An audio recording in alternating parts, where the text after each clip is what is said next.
I got a target right here wrapped in some iron. I don't know what it is. It's gonna be a live dig here. I got the Deus 2. This area has a lot of iron and the soil is really hot. It's very wet here today. When I'm metal detecting, I want to achieve a balance. And the goal of mine is to balance the detector out. I want to have good separation, I want to have good depth, and I want to have good stability. I want that detector to be stable. I don't want it to be jumping all around and being really noisy a machine. And one factor that really has a huge impact on that balance of depth, separation, and stability is your swing speed. And it's pretty freaking phenomenal how fast I'm swinging this detector, and it's just hitting on deeper targets. And so you're gonna have to make some sacrifices. You're gonna have to make a decision. Do you want depth? Do you want stability? Or do you want separation? And that's a balance, right? You're gonna sacrifice depth because you're trying to go deep, and you're gonna have an unstable machine if you run it too deep. So you're gonna have to balance it out. And also, if you're wanting to go deep, that balance of depth is going to change too, right? If you're trying to go really deep, it's not going to separate targets near the surface, or it's going to be really loud on targets near the surface. The targets are going to sound really big, right? Because when you're trying to go deep, you want to go deep, and you want those targets to be lifted up. You want those targets to sound amplified and bigger. So the swing speed has a huge impact on all that balance, that balance of those three: the separation, the depth, and the stability of the detector. If you're swinging too fast, or your coil is above the ground, you're swinging like this, you know, really wild, you're not going to have much separation, you're not going to have much stability, you're not going to have any depth, right? You're only basically swinging this much area in a straight line when you're swinging like this, right? When you're swinging a pendulum like that. So I have a target right here. So is it about the numbers, right? Look at the numbers here. Watch, look at this target here. 80s, 81, 80, 80, 80, 80, 80 something, 80 something, right? Listen to tones, listen to tones. It's an irony tone here. That's probably a nail or something, or it's just pulsing a little bit. So this target is going to change tones dramatically by how fast I'm swinging and how far above the ground I'm swinging, right? Look at that. The faster I swing, it goes away. Now watch, I'll lift my coil up an inch here. 2 inches right there. It's gone, right?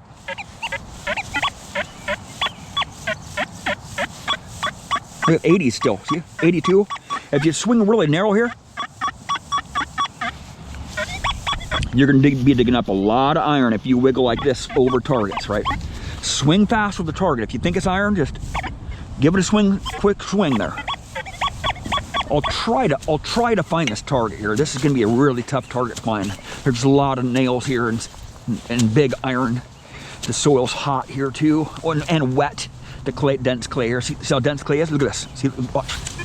It's a quarter on this edge right there. See that? Quarter on this edge. See the imprint it made right there? See that? See that on this edge? Just pluck it out right there. See that? See that? See that quarter right there? Deep quarter. Clad quarter. Deep one. See, this dense clay here has a huge impact. Look how dense this clay is here. See, a lot of material, a lot of minerals are in this clay here, masking that target right there. And when those targets are on their edge, they're going to sound really iffy through this clay here. And it matters how fast I'm swinging, right? I can get more depth. Yes, I can get more depth by swinging slower. I can. But also I can get more depth by raising my recovery speed. Believe it or not, in the hot soil here, in the minerals, I cannot have my recovery speed slow to gain more depth because it's not cutting through the minerals. When I'm swinging really fast like this, it's pretty phenomenal how many targets I'm finding with a fast swing speed, and that really messes that balance up, how fast you're swinging to how deep you're going, how much you're separating, how good you're separating, and how stable the machine is. A lot of machines, if you swing them too fast, they're just really erratic. You know, they're unstable when you swing fast. And it's that fine balance, right? I'm going to talk about this fine balance here, and this area right here is going to be different from that area right over there, because there might be more iron, there might be more wetter over here, or it might, yeah, as you can see right here, the grass is different right here than right there. The grass is shorter right there, so I'm able to swing a little bit faster there and get more depth. So it's that fine balance, man. It's that fine balance that everybody's looking for. And each detector, you have different settings on the machine to fine tune that balance of depth, separation, and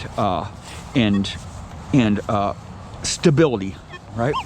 I don't want a really noisy detector. Watch, I'll go over this, I'll go over here. I'll just come over here, right? I'll just walk 100 feet away, right? Just walk 100 feet away.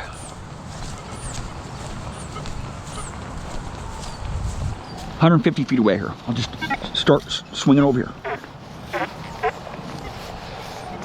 Even though I already had it tuned into that area over there.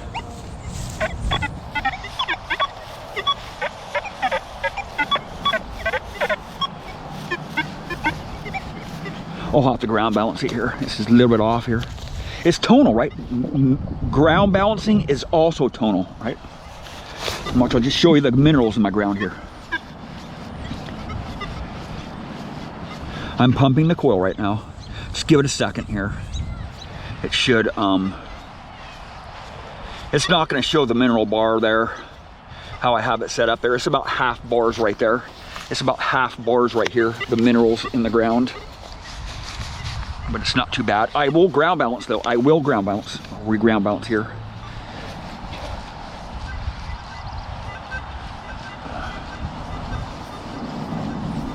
There we go. Still a little bit chirpy here.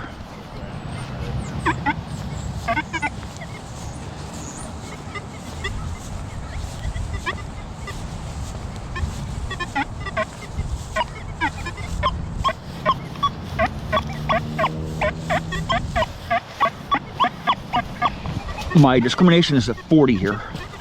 I'm a little bit lower on my discrimination because there wasn't much foil out there. And once I start getting near this fence, I'm gonna have to raise my discrimination up because I'm in the higher frequencies. So those little bits of foil are gonna hit hard, and I really don't want to hit on those little pieces of foil. There's a part of a cigarette butt right there. Yeah, part of a cigarette filter. Oh boy. Starting to get some EMI out here in the field. This one sounded kind of junky. So, try to get this one out here. Oh boy. The soil's totally different over here than over there. It's some iron. Oh boy. Is it gonna come out? I'll get it out. Oh, I think so. Oh boy. There we go. Strap there. Some kind of, I don't know, has a couple holes in it, right there. Some iron. See that? And now I'm starting to get some EMI over here. Starting to get some interference from the power lines.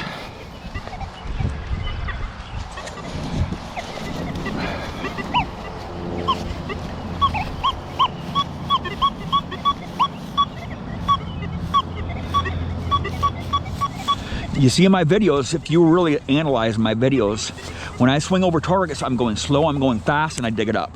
It happens so fast that you're really not able to tell that I'm actually doing that.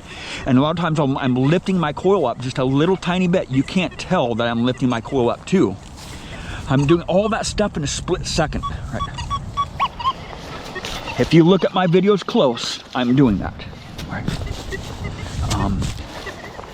Changing my swing speed. Right there. Oh, it's a deeper target. This is a good sounding target. This one sounds awesome. It sounds really good. Come on, baby, let it be a coin or something. It'll be something epic here. No. So water cancel off. Right there. In the clay. In the clay there. See, look at this dense clay here.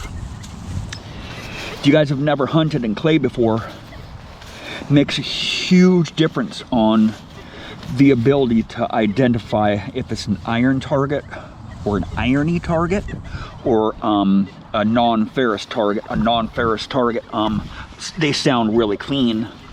And trying to pinpoint targets too is really tough in the soil. It's kind of wet here too. Has a little bit to do with the stability of the detector when you're swinging it fast. Non-ferrous target right there. And the ground is just different everywhere, right? This side of the street would be better over there, right? Huh? That side would be better. I won't go over there today. People are home on Sundays, so probably gonna scream at you. See, look at the EMI. Look at the wet, mushy soil ground here. See this? It changes. So you have to tune your detector in as you go. Find that balance of separation, depth, and stability, and to find your desirable targets, you know? And I think stability is one of the top ones. I would say that they're all three connected to each other by the swing speed, right? You know, me swinging really fast like this and finding those deeper targets, you know, I can find deeper targets like this if I shut my mouth and listen. Listen to it. Big iron. Listen to it. Sounds way different, and the numbers are different too when I swing slow over it. 8, 9, swing fast, 8, solid 8. Right. 70s, 20s, 70s, 20s, right? I can tell what I'm digging up before I even dig that target out by the tones.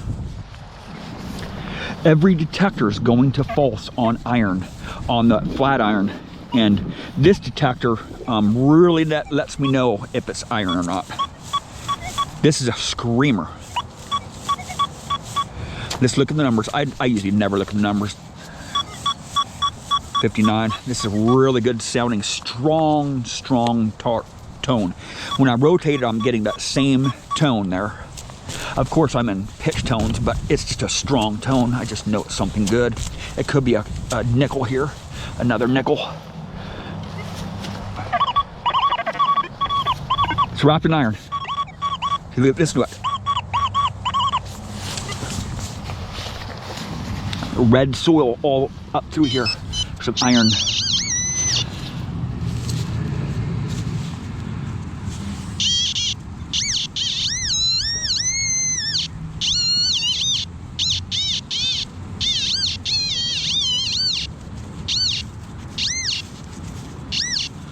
What is that? It's a piece of lead.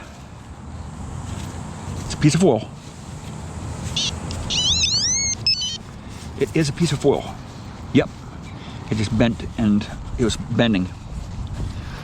So I think something else is in there. Yeah. It's my detector was discriminating that foil out. It was not iron. It was not wrapped in iron. It was wrapped in foil.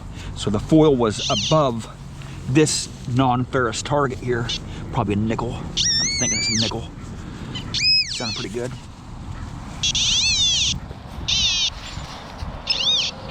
Did I call that one or what? Nickel. Right there. See that?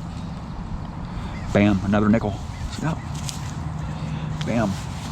Boom. It's half the coin ball right there. Freaking epic, dude. See that? See that?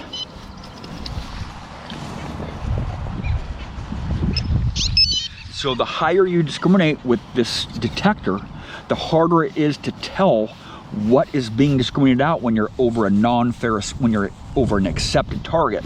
So it could be foil, it could be anything within that range that's discriminated out. So I just know that, I know that there's a good target in there, and it was being discriminated out. Once I flipped this over here, it was really, it was a partially rejected tone there, and I just lost that really good tone. So it could have been iron, it could have been foil masking that target now that I flipped it over. Finding that balance, right? Finding that balance is very important. All three of those factors have a big impact on your success. Metal detecting. Iron. Oh, it's not iron. Listen to that. Look at the numbers here. Screamer. This one could be a nickel too. That last nickel back there was reading at about 59. This one's reading at 56, 62, 63, 59, 60. Right? Listen to it. I'll swing over it fast. I'll swing over it slow. I'm still hitting that target if I'm swinging fast or slow. Now I'll raise my coil up here. Right there. This one's probably a pull tab. It sounds just a little bit iffy here. Maybe some can slaw. It doesn't sound nearly as clean as that nickel I just dug up back there. Screamer. It's another coin. Oh, come on. Right here. This dense clay here.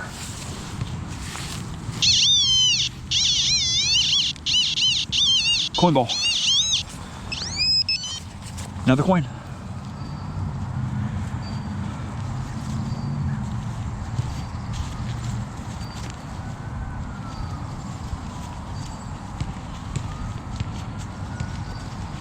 Crap. It's not another nickel. It's a frickin' penny. A wasted penny, right? It's a penny, reading up to 60. 61, right? Find that balance. You'll learn how to find that balance. Hair clip, you think? Yeah, an old hairpin, yes. That's a really old one. That's crazy, dude. Awesome, man. I like this hand